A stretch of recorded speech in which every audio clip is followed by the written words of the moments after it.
noite, iniciamos mais uma edição de Dimensão Total na TV. Nosso programa tem a produção do jornalista Ronald Machado. Lembro, já de início, o nosso WhatsApp para você encaminhar mensagem para o programa. Anote aí, aqui é Fortaleza 85 99925 1122. Lembro também o nosso portal na internet para o telespectador assistir os programas anteriores. É só acessar portalarrudabastos.com.br ou então entrar no canal da TV+, tvmais.org. Hoje no programa vamos conversar aqui com o professor, com o advogado, com o escritor Djalma Pinto, já que os assuntos da semana foram aí inúmeros e sempre ligado à política, à parte jurídica. Tem gente preso, tem gente que estava solto e agora está preso, dinheiro que surgiu aí. Vamos começar com o negócio do dinheiro, né?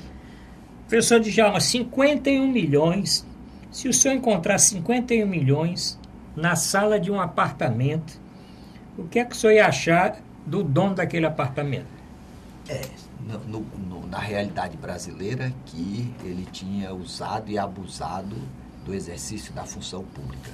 O que chama atenção, além da quantidade exorbitante de dinheiro, é o tempo que esse cidadão passou praticando ilicitudes sem ser alcançado pela força da lei. É muito emblemática a situação daquela pessoa que, ao longo de sua vida, exerceu função pública, cometendo ilícitos e nunca sofreu uma sanção. Esse rapaz faz muito tempo que ele vem usando e abusando do exercício do poder. Foi integrante dos anões do orçamento, um escândalo que realmente causou um dano muito profundo para os cofres públicos, e ele não sofreu absolutamente nenhuma sanção. E continuou, então, nessa sua ousadia crescente. Claro, se o cidadão comete um crime, usa indevidamente o dinheiro público, não sofre nenhuma reprimenda, ele vai maximizando essas suas ações destrutivas, causando, assim, prejuízos irreparáveis para a população.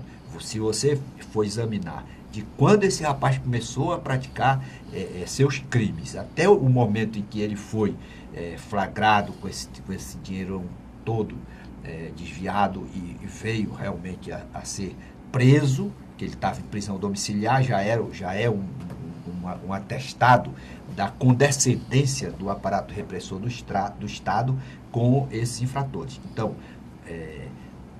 a grande arma, o grande fomento da corrupção é exatamente a ausência da sanção. É pela educação na infância e pela sanção para aqueles que cometem crimes contra o patrimônio público que realmente se inibe a proliferação desses desvios. E a prova eloquente disso é porque um cidadão consegue passar tanto tempo cometendo crime contra o Estado e realmente não ser alcançado pela sanção. Essa é a grande questão que eu acho que precisa ser respondida, examinando-se todos os processos que esse cidadão já respondeu, para se detectar onde é que está o furo, porque que realmente ele conseguiu passar esse tempo todinho. Todo mundo sabia que ele era um infrator e ele continuava cada dia mais ousado a ponto de desafiar, ter a petulância de desafiar aquele ministro da Cultura que questionou uma postulação dele em relação ao prédio na Bahia. Vale a pena dizer que até alguns meses depois da posse do presidente Temer, ele era o todo-poderoso do Palácio, né? Era como se fosse o ministro-chefe do gabinete do presidente Temer. E tudo começou com o ministro da Cultura, que não aceitou interferência para liberar a construção de um prédio em uma área de preservação ambiental. Ali foi o começo do fim em termos de governo do Gedel. Agora, só para o telespectador ter uma noção, 51 milhões, que é tanto dinheiro, é bilhões para cá, milhões para cá, a pessoa não tem noção. Quem joga na loteria aí, ou na Mega Sena, essas loterias todas, tem um prêmio acumulado. Para chegar a 51 milhões é uma luta danada, ninguém acertar ali a quina, e no fim a pessoa ganha 51 milhões. Era o que tinha dentro daquelas malas. Então não é pouca coisa. 50 milhões você compra aí. O que você pode comprar com 50 milhões? Se você aplicar 51 milhões, o de estranhar, que não é de estranhar, é o que confirma que a fonte desse dinheiro não é lícita, como alguém guardar em casa 51 milhões, se qualquer aplicação desses 51 milhões daria aí no mínimo 500 mil por mês, um rendimento de 500, 700 mil por mês. Quer dizer, esse dinheiro parado aí, 50 milhões por dia, ele ia perder um rendimento mensal que em 2 meses dava mais 1 milhão. No lugar de ter 50 milhões, ele tira 52 milhões. E fica bem claro também o espírito predador desse cidadão. Ele vai para o poder, fica claro, ele quer o poder para extrair proveito pessoal, para desviar o dinheiro da população. Ele não quer o poder para praticar uma ideologia, para concretizar um programa, uma diretriz gerencial ou fazer uma boa governança. Ele quer o poder para assaltar. Pela cara do cidadão, não precisa nem dizer nada, a fisionomia dele é de gangster. Claro, agora o que espanta é como é que um indivíduo desse passa o tempo todo assaltando o Estado, porque essa dinheirama que foi encontrada, isso não foi só de pouco tempo, não. Isso aí, toda a função que ele vai ocupar, ele já vai com esse objetivo de extrair o proveito pessoal. É isso que o Estado brasileiro, que a sociedade precisa, encontrar mecanismos para conter esse impulso criminoso do cidadão que vai exercer o poder em nome dos contribuintes, com essa finalidade de se apropriar do dinheiro, de usar o poder com desvio de finalidade para cometer ações criminosas. E essas ações criminosas, elas proliferam exatamente pela ausência de sanção. Eu insisto que o grande desafio para a sociedade era fazer uma retrospectiva de todos os processos desse cidadão para detectar onde foi que houve a falha. Por quê? Porque existem muitas pessoas que estão ocupando o poder também com esse potencial destrutivo de usá-lo em função do seu interesse pessoal, causando danos irreparáveis. Não é à toa que nós não temos uma saúde que atenda à expectativa da população, nós não temos segurança, temos uma desigualdade crescente, porque essas pessoas vão usar o poder não para fazer o melhor pela sociedade, mas muito pelo contrário, para usar o dinheiro público com finalidade absolutamente inconsequente, prejudicial à população. Qual é o efeito disso, desse dinheiro lá? Como é que explica essa quantidade absurda de dinheiro desviado ali? Só ali, porque fora o que ele negociou como contrapartida pelo desvio de finalidade na sua atuação nos diversos cargos que ocupou. Aí você diz, e quantos não estão fazendo a mesma coisa? E por que nós não temos um mecanismo de fiscalização que detecte essas anomalias e afaste o infrator imediatamente do poder? Então, enquanto o Estado brasileiro admitir esses desvios e só tardiamente vir a conseguir detectá-los, realmente nós vamos continuar amargando prejuízo, vamos ser uma sociedade empobrecida, marcada pela desigualdade, porque o dinheiro público é mal utilizado. Bom, e o Ayrton vai colocar a foto das malas com o dinheiro, para o senhor ter noção da quantidade de dinheiro. Professor Djalma, ele tem um irmão deputado federal e a polícia, o senhor acha que a polícia foi muito ágil em pesquisar as impressões digitais, ter encontrado as impressões digitais dele e do chefe lá da guarda, trabalhava na prefeitura, que também era comparsa, provavelmente, do Gedel, porque o Gedel podia dizer, esse dinheiro não é meu, ele está numa casa, mas não tem nada a ver, mas as digitais do homem estão nas notas, nas caixas e nos sacos. A polícia realmente foi competente e merece destaque essa atuação da Polícia Federal no Brasil. Hoje, se é uma instituição acreditada pela sociedade brasileira, é a Polícia Federal. Se preparou, a corporação qualificou seus integrantes, fez uma seleção criteriosa, com prevalência da impessoalidade, da competência e da dedicação, e hoje ela se considera, tanto que foi aplaudida aí no 7 de setembro, um reconhecimento explícito da população por uma organização, por uma instituição que vem cumprindo muito bem o seu papel e vem realmente colocando para os ocupantes do poder a ideia de que realmente o crime não compensa. Essa é a mudança que o Brasil está tendo, porque se você for observar, professor Arruda, esse pessoal é um pessoal da velha geração. É uma geração que veio com Sarney, com Jader Barbalho, Collor de Mello, o próprio ex-presidente Lula. É uma geração que viu o poder sendo exercido de forma distorcida. Vamos lá para trás, Paulo Maluf, Adhemar de Barros. Então, são pessoas que visualizaram o poder não para servir a coletividade, mas para extrair proveito pessoal para a sua manutenção. Então, essas pessoas, como nunca foram punidas, passaram para as gerações seguintes essa ideia de que o poder pode ser exercido em proveito pessoal. Vale a pena chegar no poder para ficar rico, porque não tem consequência. Então, é agora, nesse começo do século XXI, que efetivamente a classe economicamente mais projetada, mais exitosa, os agentes econômicos começam a sofrer uma sanção. E os agentes políticos que não estão exercendo poder. Ainda tem para fazer esse corte. Os políticos detentores de mandato, porque se ele tivesse com mandato, ele estaria sendo processado no Supremo Tribunal Federal.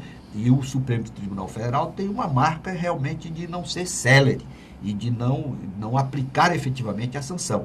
Aliás, um ponto que também a sociedade está muito preocupada e está criando um desconforto muito grande é a presença do cidadão condenado. Condenado e com decisão transitada em julgado. Ele vai ser presidiário de dia, aliás, de noite, e de dia é legislador. Isso está causando um mal-estar profundo na sociedade e está estimulando a disseminação da criminalidade. Ora, a pessoa que já tem a propensão para as ilicitudes, praticar ilicitudes, vendo o parlamentar sendo legislador de dia, recebendo dinheiro da emenda parlamentar, e de noite sendo presidiário, veja que realmente é uma distorção muito grande. Essa condição de presidiário e legislador, ela é incompatível. São coisas que não se admite. O legislador, aquele que vai exercer o poder político, vai exercer uma função pública, ele é um paradigma para a sociedade. Ele tem uma posição hierárquica superior que foi outorgada, foi dada pelo povo, pela cidadania, para ele atuar como uma referência, como um paradigma. Então, como é que se tolera? Não existe interpretação que justifique. Existe um conflito aparente de normas da própria Constituição, do artigo 15, inciso 3º, com o artigo 55, salvo engano, parágrafo 2º, que manda que a Câmara ou o Senado deliberem sobre a condenação imposta pelo Supremo contra o seu integrante para afastá-lo do cargo. Só que a Constituição manda realmente suprimir o mandato de quem tem contra si condenação transitada em julgado. Então, é uma aberração o cidadão ser um legislador e estar cumprindo pena. Professor Djalma, o Gedel Vieira Lima foi preso naquela primeira oportunidade, nos seus depoimentos, que foi divulgado em toda a imprensa, aí, nos jornais, chorou muito. Eu não sei se isso fez com que ele conseguisse a prisão domiciliar, que era com tornozeleira eletrônica, mas na Bahia nem tornozeleira tinha. Agora surgiu dinheiro a poucos quarteirões de onde ele mora, a residência de um amigo que doou para ele, dizendo que ali iam ser guardados objetos do pai do Gedel, que tinha falecido o ano passado. No fim, a polícia encontra as notas, as caixas, as malas, a digital e depoimentos ainda de porteiros, de zeladores, da síndica, falando que ali a família frequentava, né? Tanto o irmão, que era deputado, como o próprio Gedel, etc. Agora ele foi preso já está na Papuda e chorou novamente. O senhor acha que dessa vez ele com facilidade vai conseguir a prisão domiciliar novamente? O problema do choro, realmente, o agente político, o homem que detém mandato, que foi ocupante de diversos cargos, ele jamais passou pela cabeça dele a ideia de ser preso. Porque quando a pessoa está num cargo relevante e vai praticar os ilícitos em detrimento do patrimônio público, uma coisa, ela é movida pela certeza da impunidade. Por quê? Porque todo mundo, na cabeça do infrator, todo mundo fez isso. Vamos dizer, o modus operandi do exercício da função pública. E esse é um desafio que a nossa cultura política tem que retificar. Usar o poder para extração de proveito pessoal. E quando, se a pessoa soubesse que, se ela for exercer uma função pública, ela poderá ir para a cadeia, ela vai pensar 3 vezes se ela não vai querer sair atrás de cargo para realmente satisfação de interesse pessoal. É essa mudança de paradigma, de cultura, que está sendo a grande conquista da nossa civilização. Esse embrião da sensação de que o cargo público, quando mal exercido, pode acarretar consequências gravíssimas para o seu ocupante. Então, se o Brasil continuar punindo efetivamente, aplicando a sanção de forma impessoal para o cidadão menos favorecido, como para o homem mais rico, como para o detentor do poder político, aí nós vamos ter realmente a prevalência do princípio da impessoalidade. O que é que vai acontecer com o Brasil? O Brasil vai começar a percorrer o caminho que as sociedades mais civilizadas e mais prósperas conseguiram, que é o caminho da prosperidade, o caminho da igualdade, das oportunidades iguais. O que é que acontece no Brasil? O cidadão entra no poder pobre, sai rico e não acontece nada. Todo mundo sabe que o dinheiro, inclusive na própria lei de improbidade, ela qualifica como ilicitude o enriquecimento sem causa, você ter um aumento patrimonial sem justificativa. Mas essa lei, ela é uma verdadeira só serve para decorar a legislação. Então, esse momento que o Brasil está vivendo, para aqueles que estão afastados do poder político ou para os detentores do poder econômico, é um momento de grande pedagogia, porque está se passando a sensação de que a lei penal não é só para pobre. A lei penal deve ser aplicada para todos. E a grande educação para uma sociedade que falhou na escola, falhou na universidade, a grande pedagogia é a aplicação efetiva da sanção, como está ocorrendo atualmente na República. Bom, para nós terminarmos esse assunto, eu queria ver mais aí a opinião do professor Djalma Pinto. Essa prisão do Gedel, que participou tão ativamente do governo Temer, como participou também do governo Dilma, do governo Lula, mas atualmente estava participando do governo Temer, é um risco de uma delação premiada dele, porque se ele chora assim, se ele ficar mais tempo preso, pode ser que ele também entre nessa de delator? A prisão, a sensação de prisão, de perder a liberdade, que o homem tem 2 coisas, saúde e liberdade.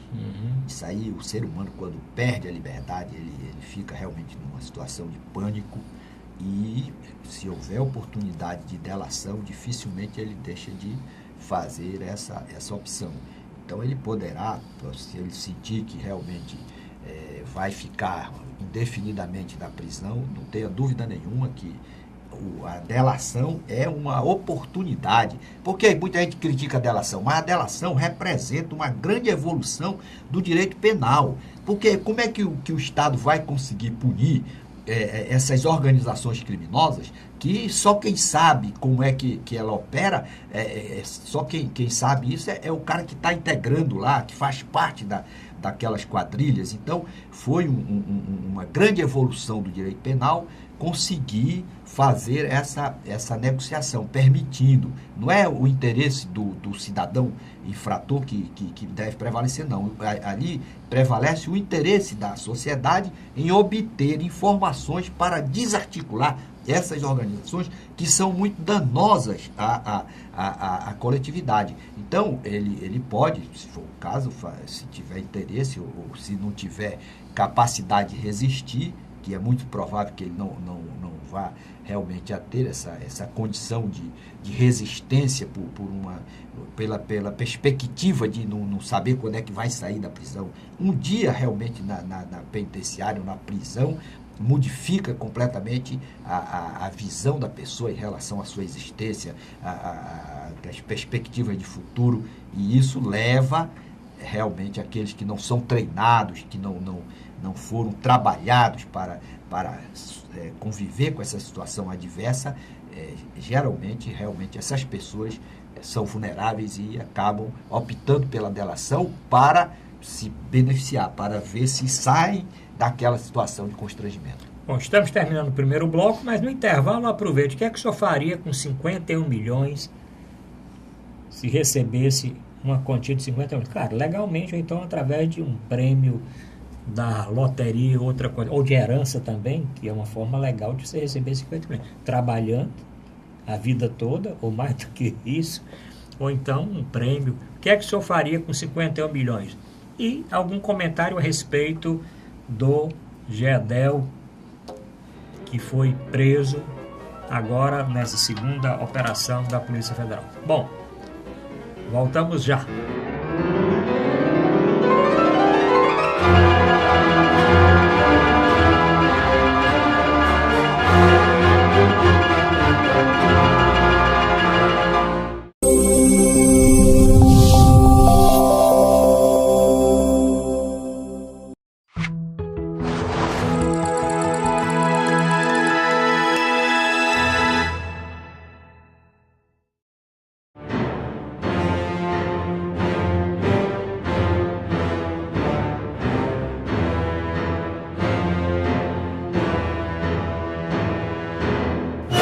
Apresentar a Dimensão Total na TV. Lembre que a produção do programa é do querido jornalista Ronda de Machado. Hoje, um programa especial com o professor, advogado e escritor Djalma Pinto. Doutor Djalma, vamos falar do caso Joesley Batista e Ricardo Saúde. Acho que a pronúncia é essa. Eu não entendi bem, doutor Djalma, que gravação é essa que caiu na Procuradoria-Geral da República, que o Procurador-Geral, na semana passada, em uma entrevista coletiva, falou, inclusive, que nessa gravação existiam ministros citados, né? Existiam outras pessoas e que era um caso muito grave e tal. Depois desse rebu inicial, descobriu que, com relação aos ministros, pouco ou quase nada, né? Porque foram citações assim genéricas. Mas o que se depreende desses minutos de gravação, além daquela conversa, como o Joesley diz, conversa de bêbado, é que existia muito mais coisa para delatar do que ele realmente delatou vamos dizer, na delação oficial, e fez com que ele recebesse todas aquelas benesses de viajar, de não poder ser investigado, etc, etc. O que o senhor achou agora dessa reviravolta, inclusive com a prisão dos dois indivíduos e a suspeita que o ex-procurador Marcelo Miller tem alguma coisa a ver com essa enrolada toda? Essa gravação, ela é consequência do excesso de sabedoria do empresário Joesley. Ele é tão sabido que ele se enrolou na sabedoria dele. Ele é tão articulado, o cara é tão esquematizado que ele se enrolou no próprio esquema. É o excesso de sabedoria. Ou seja, é uma existência voltada para a prática de ilícitos. Pensando só no seu interesse, usando o poder público, usando os organismos estatais para extrair proveito pessoal, massacrando os pequenos, comprando as empresas todas para deter o monopólio, um exemplo exuberante de egoísmo, só pensa em si, quer o dinheiro, todo mundo vai agora ficar alguns dias preso. Esse é um exemplo para desestimular essa ambição desenfreada, professor Arruda Bastos. Por quê? Porque a vida é muito curta. Aí o grande inventor aí da internet, da tecnologia virtual, Steve Jobs, que adianta o homem ser o mais rico do cemitério, porque ele vai morrer, todo mundo vai morrer e vai ficar velho. Então essa ideia de querer prejudicar os concorrentes, massacrar os pequenos, acabou com aquelas empresas pequenas que representavam alguma ameaça para a sua pretensão hegemônica, e usando o poder estatal, os bancos oficiais, para maximizar o seu patrimônio, distribuindo dinheiro para aqueles que vão exercer o poder, sem compromisso nenhum com o bem-estar da sociedade, favorecendo a maximização do seu patrimônio. Então, aqui se faz, aqui se paga. Ele se dizia muito sabido que tinha feito essa negociação que espantou a sociedade, porque como é que pode o cidadão, depois de ter cometido todos esses ilícitos, ter dado esse prejuízo monumental aos cofres públicos, ficar sem responder nenhum processo? Uma negociação altamente suspeita, envolvendo esse procurador que traiu realmente a confiança da sua instituição.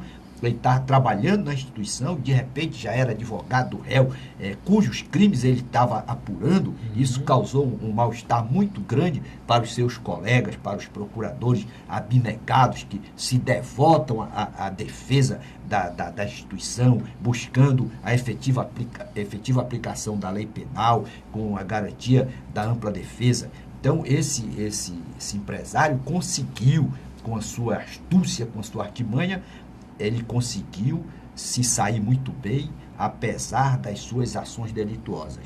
Mas o homem foi tão sabido que ele conseguiu gravar a conversa dele com o seu colega de fraude e não teve sequer a diligência de saber o que era que ele estava entregando para o Ministério Público. Está aí o resultado agora, como uma grande lição para os que são também operacionais ou operadores nas ilicitudes. O crime realmente não compensa. Quando é que você desestimula? Como é que você desestimula a classe política ou os detentores do poder econômico, desestimula do cometimento de ilicitude? Quando deixa na mente de cada um deles a perspectiva de que ouvirão o tilintar das chaves da cadeia.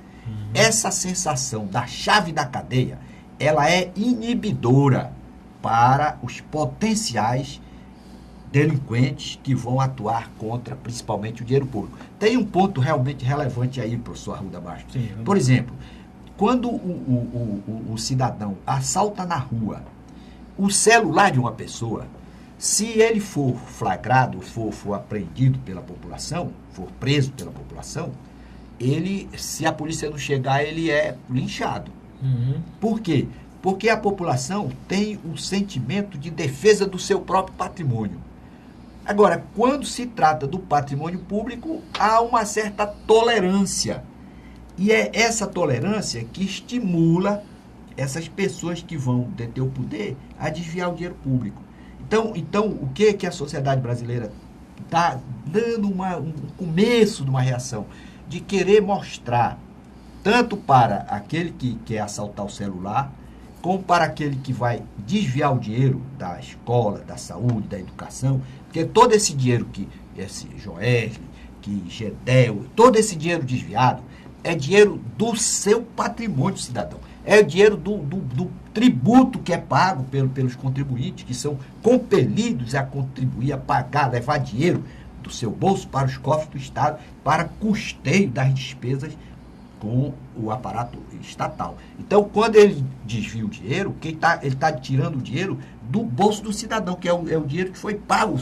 O dinheiro do Estado não cai do céu. O dinheiro do Estado é fruto do trabalho, da contribuição compulsória levada para o cara contribuinte. Então, o que nós temos que realmente deixar bem claro para todo cidadão é que aquele que desvia o dinheiro do Estado, ele é muito mais nocivo do que o cidadão que assalta na rua. O cidadão que assalta na rua, ele causa dano só para o dono do celular, para o dono do relógio que ele subtraiu. E aquele que assalta o patrimônio do Estado, ele causa um mal-estar para toda a coletividade. Por isso que nós temos falta de medicamento, falta de escola de qualidade, de estrada, de bem equipada. Por quê? Porque o dinheiro é desviado. A própria falta de água, que essa transposição não é concluída. Por quê? Pelo desvio, que essas pessoas são altamente nocivas à sociedade. São verdadeiros predadores da coisa pública. E agora, com essa prisão de empresários e políticos, o Brasil começa a dar a assumir um papel de nação civilizada, em que a sanção vale para todos, para ricos e para pobres. Professor Djalma, como fica aí a denúncia do Joesley? Como é que fica essa delação? Porque ela foi suspensa para que eles pudessem ser presos, né? Porque se não fosse suspensa, ele não seria preso. Porque ele na delação, ele conseguiu essa benesse, né? Essa imunidade. Foi suspensa a delação pelo procurador, pelo Fachin, né? O ministro, e ele foi preso. E como ficam as provas que ele apresentou, as gravações, os vídeos do Loures carregando a mala, aquela conversa com o Temer lá no subsolo lá do palácio, no porão do palácio, isso aí cai por terra ou tem algum valor? Não, o que está provado, né? O que está provado, está provado. Agora, o que ele pode é perder o benefício porque ele faltou com a verdade. Ele se comprometeu a informar sobre todas as ilicitudes. E ele confessa lá naquela sua conversa, naquele seu diálogo desastroso lá com o seu comparsa, ele confessa que realmente algumas coisas ele não confessou. Ele não informou para a autoridade competente. Então, isso está expressamente previsto como uma das causas da revogação, ou da inviabilidade, ou da invalidez daqueles benefícios. Ele poderia perder o benefício. Vai ser examinado aí pelo Supremo, o procurador já pediu realmente que fosse inviabilizada aquele pacto, aquela delação, e ele vai ficar na dependência do entendimento do órgão judicial que homologou. Se a justiça entender que realmente ele faltou, que ele não cumpriu com aquilo que foi pactuado, ele perderá os benefícios e vai realmente suportar a sanção que a lei prevê para os crimes que ele cometeu. Bom, então essa farra que estão fazendo aí, os que foram delatados, não tem sentido, porque as provas já encaminhadas, elas têm o seu valor, né, professor? Porque, por exemplo, como é que você vai dizer que aquela mala não existe? A mala é material, é fato comprovado. Inclusive aqui no nosso programa o Ayrton mostrou as malas, viu, Ayrton? O deputado carregando as malas, ele mostrou aqui no programa que nós tratamos disso. Mas me diga uma coisa, professor Djalma, e a situação do Procurador-Geral da República, Janot? Não ficou um pouco aí comprometida? E mais aquela foto que foi divulgada no final de semana, essa foto que daqui a pouco vocês vão ver, ele ali num bar, atrás de umas caixas de cerveja, de óculos escuros, conversando com um advogado da JBS. Não ficou uma coisa muito assim estranha, embora tenha soltado uma nota, o advogado, que tinha sido uma coincidência, e ele também, que estavam conversando na amenidade, não estavam tratando de nada com relação ao caso em si. Estavam ali só conversando, porque todos são do meio jurídico, então é como se eu encontrasse um colega médico e estivesse conversando ali assuntos outros que não fosse nada a ver com alguma área de interesse, tanto minha como do outro colega. O que é que o senhor achou? Tem essas coincidências? Não é coincidência demais, professor Djalma? Aí realmente foi um momento infeliz, né? Porque realmente nesse momento que a população está cética por causa dessa tolerância excessiva em relação aos proprietários da JBS, com a delação, autorizando sem que houvesse sanção nenhuma, pela quantidade de dinheiro que esse pessoal desviou, usou indevidamente dos bancos públicos. Então, ficou uma suspeita em relação a essa tolerância. E essa imagem não foi favorável ao procurador. O procurador ele já tinha ficado muito ressentido com a participação do seu assessor, que mudou de posição para ser advogado do réu. Essa postura aí ficou muito aos olhos da sociedade, não pegou bem, ficou um pouco esquisita essa situação. Então, lamentavelmente, o procurador teve momentos realmente de atuação com independência, mostrando que a Procuradoria tem um papel muito importante, uma função muito relevante na República, e agora, infelizmente, nesses últimos momentos, ele deixou com que a sua imagem ficasse um pouco desgastada. A autoridade tem que realmente zelar, em primeiro lugar, pelo seu conceito. O advogado vai se aproximar, rapaz, entre você vir conversar comigo aqui, e o que é que vai dar de repercussão, né? Sabe lá quem é que não está por aqui. Serve de exemplo para quem está exercendo função muito espinhosa, porque essa função é muito árdua. Quando você vai cumprir a lei, você vai desagradar. E quando você desagrada, você realmente sofre ataque daquelas pessoas que estão incomodadas com o seu trabalho. E por mais que você tenha toda a diligência para fazer a coisa rigorosamente correta, sempre você vai ser objeto de ataque, vai sofrer realmente agressões daqueles que não vão se conformar com a aplicação da lei, porque nenhuma pessoa que infringe a lei, ela quer aceitar a sanção que está prevista na legislação. O infrator, ele parte da premissa de que ele nunca vai ser descoberto. Então, quando a autoridade vai agir observando o devido processo legal, ainda assim, ela provoca constrangimento e um sentimento de aversão. Ela atrai um sentimento de aversão de quem está sendo punido. E por isso é que tem que ter todo cuidado para não dar margem a essas distorções e esse comprometimento desfavorável da sua imagem. Ele podia ter ficado em casa nessa última semana, né, de gestão, né, porque hoje em dia não tem mais quem fica escondido atrás de caixa de cerveja, nem mesmo que não seja escondido, porque todo mundo está com o celular na mão, todo mundo fotografa todo mundo. Tem um acidente aí, ninguém viu o acidente, daqui a pouco toda a imprensa está com aquele acidente em vídeo, em fotos e tudo. Ninguém viu mulher não sei quem entrando no céu, daqui a pouco está todo mundo com essas fotos no mundo, né? Agora, interessante receber aqui de um telespectador: Joesley só pretende entregar gravações inéditas à PGE se o acordo de colaboração não for rescindido. Ele pode dizer isso? Ele pode ter que ele está... Aliás, ele contratou aquele advogado que causou assim uma certa estranha, que ele... É Cacá, como é o nome dele, doutor Djalma? É um criminalista de Brasília, né? Chamam de Cacá. Cacá, que ele, inclusive, ele já está aqui fazendo os telespectadores encaminhando aqui uma série de... Diz que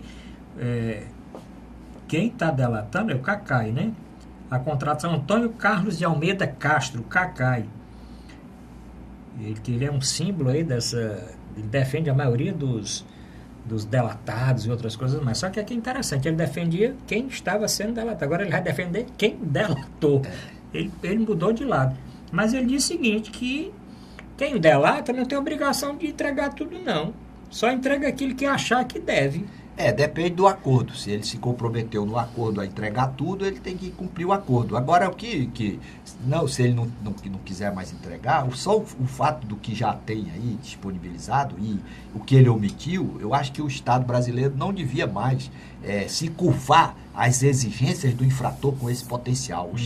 O Estado, com seu aparato repressor, devia enquadrá-lo nas hipóteses penais previstas e que tipificam as ações delituosas dele e não ter mais negociação com gente com esse perfil. Bom, vamos terminar o segundo bloco, mas vamos continuar tratando destes mesmos assuntos no bloco final. Voltamos já.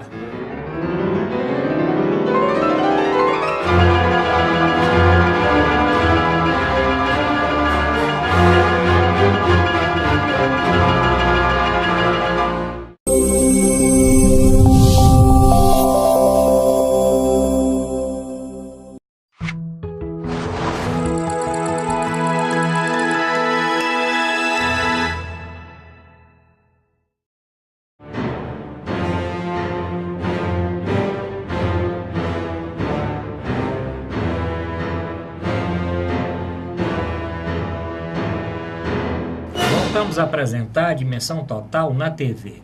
Lembro, mais uma vez, o WhatsApp do programa aqui, Fortaleza 85999251122. Comente o nosso programa. Dê também a sua opinião, sugira tema para o próximo programa. Professor Djalma, o senhor apresentou o livro aqui na semana passada, né? Eu gostaria que o senhor falasse um pouquinho mais, no nosso momento aqui cultural, do livro que o senhor lançou aqui na semana passada. É o seguinte, o que está incomodando a nação é a presença de infratores no poder. Você acha que um país pode progredir, pode concretizar os propósitos da sua Constituição, de concretizar uma sociedade, de viabilizar uma sociedade livre, justa e solidária, se os ocupantes do poder político, aqueles que atuam em nome do povo, são infratores indiciados, denunciados ou condenados, exercendo a representação popular? É evidente que um Estado com esse perfil, comandado por gente dessa natureza, ele não vai realmente chegar em lugar nenhum. Então, me incomoda profundamente como cidadão que só tem uma vida, que a vida é muito curta, ela é efêmera, a vida, como diz o Oscar Niemeyer, é um sopro. Aí você assistir realmente uma sociedade da qual você faz parte, sendo conduzida por infratores contumazes da lei, como é que é possível o cidadão ter 10, 15, 20, 30, 50 denúncias no Supremo Tribunal Federal e continuar exercendo o poder com essa desenvoltura? Parece que é tido como requisito de elegibilidade a quantidade de denúncias recebidas no Supremo Tribunal Federal. Isso é uma heresia, isso é uma neutralização do que a Constituição, da força normativa da Constituição, daquilo que o Constituinte desejou, quando ele escreveu lá no artigo 14, parágrafo 9º, que uma lei complementar estabelecesse outros casos de inelegibilidade, a fim de proteger a probidade administrativa e a moralidade durante o exercício do mandato. Como é que vai ser preservada essa moralidade se o ocupante do poder, se aquele que participa do processo eleitoral, tem como característica o acúmulo de denúncias, a prática de crimes em série contra o patrimônio público, crimes geradores de inelegibilidade? Então, nesse livro, eu estou trazendo essa angústia da cidadania de perceber que aqueles caras que assaltam o patrimônio público pegam o dinheiro e vão gastar nas eleições, comprando voto, abusando do poder político. Ou o cidadão acha, ou qualquer pessoa de bom senso vai achar, que aquele indivíduo que praticou crime contra a administração pública, desviou o dinheiro, ficou com esse dinheiro armazenado, estocado dentro de um quarto, esse cidadão vai deixar de comprar voto com esse dinheiro? Pois é. Você acha, professor Arruda, que o cara que tem 10, 15 denúncias no Supremo Tribunal Federal pela prática dos mais variados crimes que geram inelegibilidade, você acha que esse cidadão vai participar do processo eleitoral preservando a lisura, a normalidade, a legitimidade que a lei exige? Vai preservar a igualdade na disputa? Ou ele vai usar esse dinheiro para aliciar eleitores, para contratar cabos eleitorais? Como é que você vai disputar uma eleição com um homem desse? O homem está com um quarto cheio de dinheiro. Ele vai deixar de usar o dinheiro para praticar ilícito, para comprar eleitor, para comprar voto? Então, esse pessoal é imbatível. Aí existe uma certa heresia. Não, mas é o eleitor que vota nesse pessoal e coloca o infrator lá. Claro, o eleitor, dependendo de dinheiro numa crise, o eleitor que está educado, vendo o seu representante assaltar o Estado e não acontecer nada, a primeira coisa que o eleitor desinformado quer é participar da ilicitude. Ora, ele ficou com tanto dinheiro, agora eu quero que ele me repasse. Aí por isso que o eleitor vende um voto, é estimulado a vender voto, sem se dar conta de que tanto comprar como vender voto é crime. Crime de corrupção eleitoral previsto no artigo 299 do Código Eleitoral. Então, quando se consente a participação do delinquente no processo eleitoral, é claro que você está comprometendo a normalidade da disputa. E você não vai conseguir essa prova. Por quê? O eleitor recebeu R$100 para votar em determinado candidato, que assaltou o dinheiro do Estado. Você acha que o eleitor vai chegar para o delegado, para o promotor, para o juiz e dizer que recebeu o dinheiro? Claro que ele não vai dizer, porque ele está se incriminando. Então, como é que você faz a asepsia preventiva, como a Constituição exige? A Constituição quer que não participe do processo eleitoral pessoa que tenha contra si denúncia recebida. E isso foi bem exposto na Lei de Iniciativa Popular, no projeto de Lei de Iniciativa Popular, que previa a inelegibilidade a partir do recebimento da denúncia. Por que do recebimento da denúncia? Porque o presidente da República, quando ele tem contra si uma denúncia recebida no Supremo Tribunal Federal, ele tem que ser afastado imediatamente do cargo. Se o presidente não pode ficar nem um dia no exercício da sua função depois do recebimento da denúncia, como é que um cidadão pode ser um senador, ou um deputado, ou um vereador, com dezenas de denúncias recebidas? Ele vai ser o julgador no caso do impeachment, o senador vai julgar, o deputado vai autorizar a abertura do processo contra o presidente. Como é que uma pessoa que está denunciada vai servir de julgadora contra aquele réu que tem a mesma característica na infração? Todos dois com denúncia recebida no Supremo. Então, é uma situação anômala, é um descumprimento flagrante da Constituição que a Justiça Eleitoral precisa, com urgência, restabelecer o primado, a força normativa da Constituição. Porque não, mas seria a morte civil do cidadão, que se você não deixou ele participar do processo eleitoral, é o argumento que usa. Ora, se você já foi candidato, se você não apresentar a sua prestação de contas no prazo, você fica inelegível, porque não apresentou a prestação de contas. Então, nem está isso em lei complementar, estabelecendo como condição de elegibilidade, ou como requisito, ou tipificação de inelegibilidade, a não apresentação da prestação de contas. Mas a Justiça Eleitoral tem uma resolução e desqualifica o cidadão de participar do processo eleitoral simplesmente porque ele não apresentou a sua prestação de contas. O que é mais grave? É o cidadão não apresentar a prestação de contas ou o cidadão ter 50 denúncias recebidas pela prática de crime? Então, se o cidadão está denunciado e os crimes são típicos daqueles que geram inelegibilidade, qual é o certo? É manter o cidadão inelegível, a menos que ele obtenha do relator do processo criminal uma autorização para participar do processo seletivo. Com isso, está preservado o quê? A moralidade para o exercício do mandato. Está cumprida a exigência constitucional de vida pregressa compatível com a magnitude da representação popular.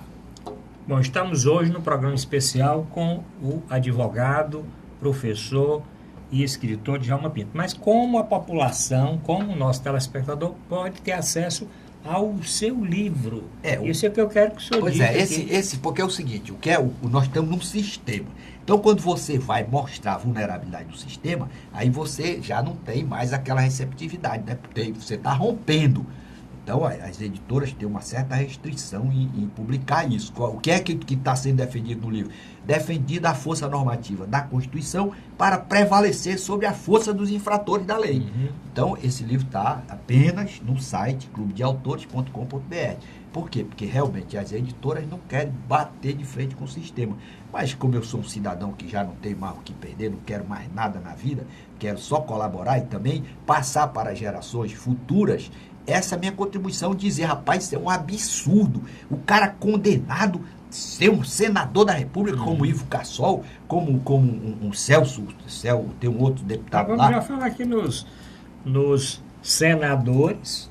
Aliás, o Janot diz que enquanto tiver bambu tem flecha.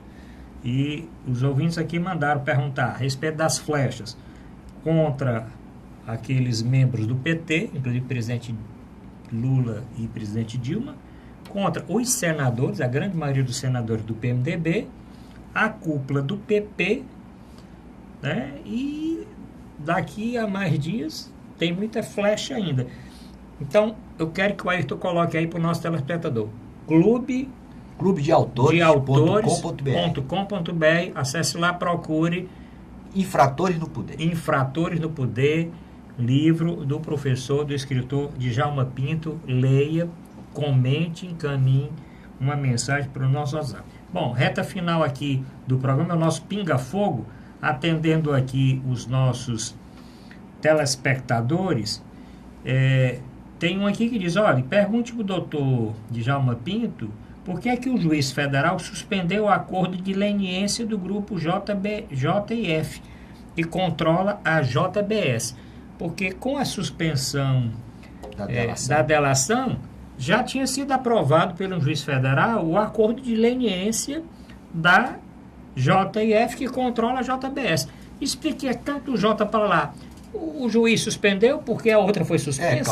É claro, se estava havia correlação entre essas concessões, né, esse benefício, se a fonte primária realmente foi suprimida, o efeito seria repercutir lá na leniência. Então, eu acho que o juiz agiu corretamente. E o que a nação espera realmente depois desse imbróglio todo e dessa desconfiança de procurador estar passando para o outro lado e tal, o melhor mesmo era revogar esse acordo e fazer com que esse cidadão responda na forma da lei, assegurando ampla defesa. Com isso, vai passar para a população a sensação de que o dinheiro não é tão relevante a ponto de garantir a impunidade.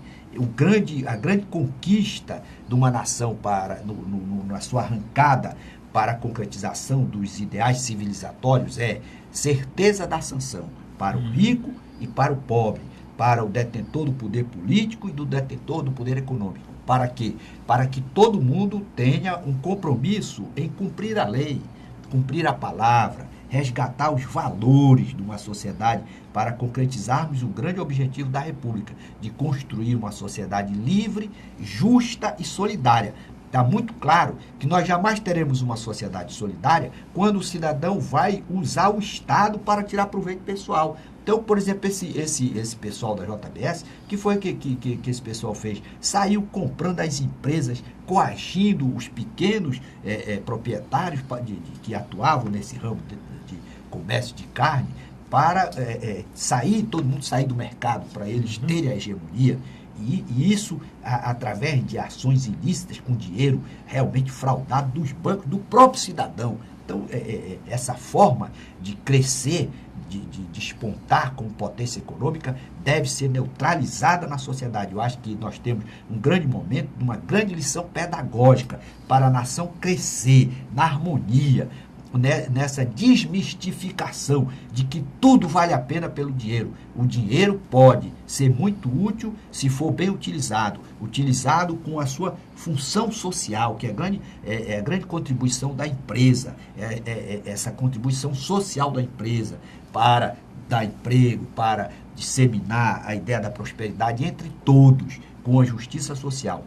E o dinheiro também pode ser um instrumento que encurte a vida do cidadão para levá-lo à penitenciária, quando ele descumpre as leis que são gerais e devem ser aplicadas para todos, independentemente da sua condição financeira. Professor Djalma Pinto, reta final, o telespectador manda aqui perguntar, e a delação do Funaro? Por que nós não falamos da delação do Funaro?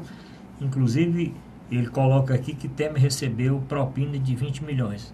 Acho que muita gente recebeu através do Funaro, porque o Funaro era o operador do Eduardo Cunha, né? O Eduardo Cunha, um dos mais proeminentes homens desta corrupção toda, né? E o Funaro era o braço direito dele. O que vazou? Porque essa delação ainda está com sigilo ainda, né? Não foi levantado no sigilo da delação do Funaro, mas vários sites e revistas já soltaram algumas pontinhas aí. Provavelmente o ministro Fachin não tem sentido ficar tudo pipocado, ele deve liberar essa delação do Funaro. Mas pelo que o senhor escutou do Funaro, tem importância a delação? Aliás, falando em delação, se terminar o programa, o senhor acha que essa confusão toda não vai enfraquecer ou desestimular que outras pessoas façam delação? Olha, a delação ela representou um grande avanço para o direito penal. No caso específico aí, por exemplo, esse rapaz, esse Funaro, ele era operador do PMDB, né? Ele sabe, claro que ele sabe coisas que o Vicente não sabe, que o cidadão que não participou lá daquela organização, ele não tem essa informação, não tem como saber. Então, ele vai trazer uma contribuição para esclarecer muitas coisas que estão ainda obscuras e vai motivar obviamente, novas denúncias pelo procurador, seja pelo atual, seja pela futura procuradora.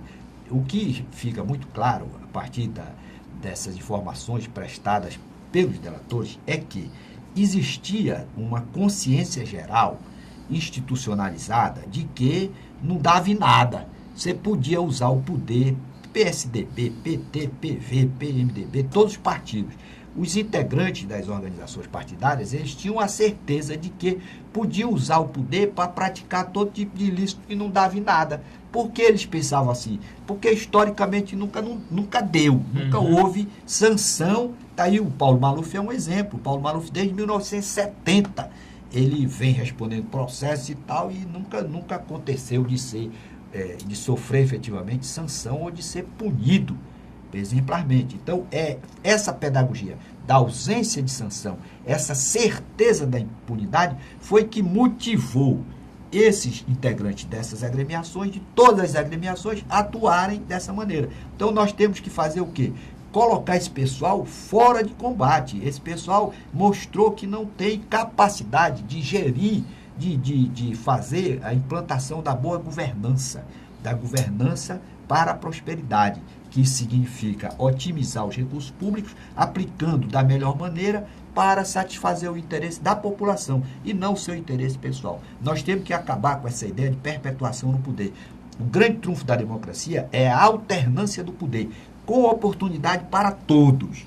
Então, você tem oportunidade para exercer o poder de disputar a eleição. Se você ficar com o dinheiro da população, desviar dinheiro público, após ser assegurada a ampla defesa, você tem que sofrer a sanção e ficar impedido de participar do processo eleitoral. Aí o Brasil vai embora, nós vamos ser uma Dinamarca bem com curto espaço de tempo, porque todo o nosso problema é o desperdício do dinheiro que realmente é arrecadado dos cidadãos. Então, enquanto esses delatores, eles estão mostrando como era a tolerância em relação aos infratores. Não havia sanção.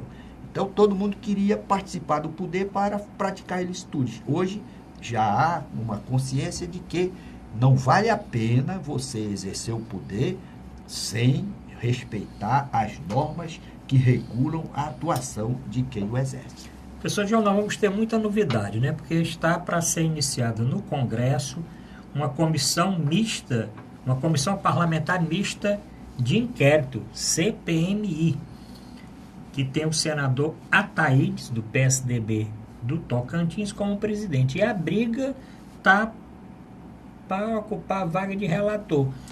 O que é que você acha que pode acontecer numa comissão parlamentar mista de inquérito com essa enrolada toda aí dos senadores e deputados? Eu acho que eles vão querer agora, na linguagem do próprio Joelli, vão querer moer Sim. a JBS. Sim. Eu acho que essa CPI tem esse propósito. Uma vingança. De desvendar como foi que ele operou para chegar a ser um empresário com esse porte econômico que ele chegou. Então, assim como ele quis moer o Supremo, moer o Legislativo, moer o Executivo, agora os parlamentares vão querer moê-lo. Bom, o telespectador encaminhou aqui também outra, dizendo que o Ricardo Saúde, ele já disse que o Miller foi quem acertou tudo com relação, ele já abriu a boca agora, logo no primeiro dia preso, ele já abriu e disse que realmente foi o ex-procurador Marcelo Miller que orientou toda a delação dele, do Joesley. O irmão parece que é mais comedido, né? O irmão, ninguém escuta falar do irmão, né? Porque o Joesley sempre foi o irmão que queria mandar aparecer mais. Se isso for confirmado, o que é que isso pode gerar mais, professor Djalma? Ele pode, inclusive, ser preso. Que realmente... ele não foi agora, né? O ministro Fachin disse que ainda não havia justificativa para abonar ou para legitimar a prisão. Mas com essa revelação, e ninguém melhor do que aquele que participou da organização criminosa para dizer como foi o modus operandi. O que a sociedade quer é que fique bem esclarecido o fato, assegure ampla defesa e aplique a sanção para quê? Para que amanhã ninguém mais queira fazer a opção que esse cidadão fez no exercício da função. Ele trocou a dignidade do seu cargo para ficar do lado das facções criminosas. Então, isso vai ser um exemplo para que aquela pessoa que vai exercer a função pública tenha consciência do seu grande papel, que o que vale é a dignidade, é a decência. O dinheiro, como Aristóteles dizia, é um instrumento para você viver bem, mas você não pode fazer todas as coisas erradas ou praticar ilícitos para conquistar o dinheiro. Por quê? Você vai morrer, não vai levar absolutamente nada. A propriedade, na verdade, é uma grande ilusão, porque tudo que for material, bens materiais, ficam. Você não leva absolutamente nada depois da morte. Bom, tem um outro telespectador que encaminhou o seguinte: Polícia Federal vê indícios de organização criminosa em investigação sobre o PMDB da Câmara. A Polícia Federal concluiu o inquérito e remeteu para o Supremo Tribunal Federal relatório que atribuiu a prática de crimes de Michel Temer, Moreira Franco, Eliseu Padilha, Gedel, Eduardo Cunha e Henrique Alves. Professor, são figuras... todo mundo está... É uma geração, né, professor? Pois é. Eu disse eu agora. Não estou olhando mais nem aqui os ouvintes não, porque cada um levanta uma coisa nova. É uma geração que foi educada de forma equivocada para exercer o poder. O poder serviu como instrumento para maximização do patrimônio, não levar em consideração o interesse coletivo. Esses homens, eles exercem o poder há muito tempo e nunca sofreram sanção alguma. Como nunca sofreram sanção, nem viram as outras pessoas que ocuparam o poder. Você tem a revista Congresso em Foco, por exemplo, do ano 2013. Ela já fez um levantamento lá no Supremo. Existiam 224, em 2013, deputados e senadores denunciados ou indiciados. Então, o que acontecia? Ninguém era julgado, não acontecia nada. Então, essas organizações se multiplicaram e agora, realmente, a sociedade está tomando conhecimento, mais amadurecida, chegando a essa constatação deplorável. Eu acho que nós vamos ter que aumentar, pessoal de Jabo, o tempo do programa, porque tem um outro telespectador que mandou aqui o seguinte, que em junho a Procuradoria-Geral da República pediu a abertura de inquérito para apurar um decreto que beneficiava as empresas do Porto de Santos. E agora o ministro Barroso é sorteado relator no STF do pedido de inquérito para investigar Temer. Eu acho que democracia é isso, república é isso. Você cometeu ilícito, tem que se sujeitar à apuração dos fatos. E a sociedade espera que realmente tudo seja esclarecido e que seja segurada ampla defesa e seja aplicada a sanção. É a sanção que educa. Isso aí, o Cesare Beccaria diz o seguinte, que o grande instrumento para desestimular a criminalidade é a certeza da sanção. Bom, agradecendo aqui o professor, advogado, escritor Djalma Pinto, agradecendo o telespectador que ficou até este momento assistindo o programa e principalmente aqueles que comentaram, que estão encaminhando mensagem para o WhatsApp do programa. Professor Djalma, alguma coisa? Essa semana vai ser quente igual a passada, né? Será talvez a última semana a última semana do Janot. Vai ter muita coisa para nós discutirmos na próxima semana aí com a volta do professor Manuel Fonseca, que está na Argentina, fazendo a cobertura do evento internacional Poetas do Mundo, e o Dr. Mauro Cavalcante, que está atualmente participando de um congresso no centro-oeste aqui do nosso Brasil. Mas hoje, programa especial. Comente, esse programa especial daqui a pouco vai estar em todas as páginas da internet e também no ar pela TV+. Obrigado, professor Djalma, obrigado, ouvintes, e até a próxima semana.